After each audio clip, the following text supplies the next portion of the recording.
وہ کوثر بنے گی، قلت کو کوثر نہیں کہیں گے۔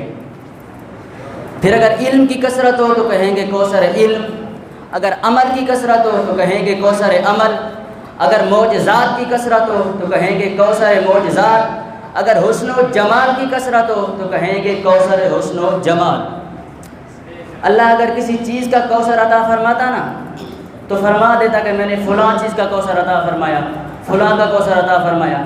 اللہ نے کوثر کو مطلق رکھا، بلکہ یہ بھی یاد رکھیں کہ اللہ نے مصطفیٰ کو کوثر نہیں بلکہ الکوثر عطا فرمایا۔ کوثر کے پیچھے الف لام کھڑا ہے۔ اب آپ کہیں گے الف لام سے کیا فرق پڑتا ہے؟ اب سنیں، قرآن مجید کی سب سے پہلی آیت ہے الحمدللہ رب العالمین۔ کوئی بھی ترجمہ اٹھا لیں، ہر مترجم نے یہی بات لکھی ہے، تمام حمد اللہ کے لیے ہے جو عالمین کا رب ہے۔ اب حمد کا معنی تو حمد ہے، یہ تمام کیسے ہو گئی؟ ہر مترجم نے یہی بات لکھی ہے، تمام حمد، تمام حمد۔ ارے بھائی حمد حمد تھی، جب لگا اس پر الف لام تو بن گیا تمام حمد۔ اسی طرح کوثر کوثر تھا، جب لگا اس پر الف لام تو بن گیا تمام کوثر۔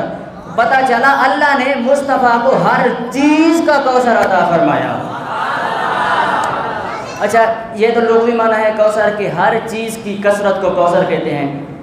آئیے عربی گرامر میں سمجھتے ہیں کہ کوثر کا معنی کیا ہے۔ کوثر بروزن فوعل، آپ سب پڑھے لکھے ہیں، فوعل اس پر ایک لفظ آیا ہے کوثر، تو یہ فوعل کیا ہے؟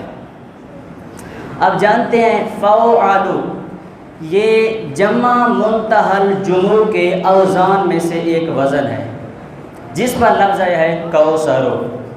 تو یہ جمع منتہی الجموع کیا ہے؟ اب یہ جانتے ہیں کہ پہلے وحد ہوتا ہے، پھر تثنیہ آتا ہے، اس کے بعد جمع آتا ہے۔ اس جمع کو اگر پھر جمع کریں تو اسے کہتے ہیں جمع الجمع، کہ یہ جمع کی جمع ہے۔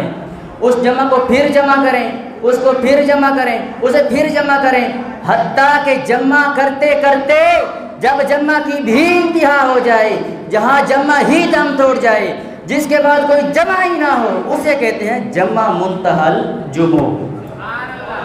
تو باری تعالیٰ تو نے مصطفیٰ کو کیا دیا؟ فرمایا ہم نے مصطفیٰ کو کوثر دیا۔ یہ کوثر کیا ہے؟ یہ جمع منتہی الجموع ہے۔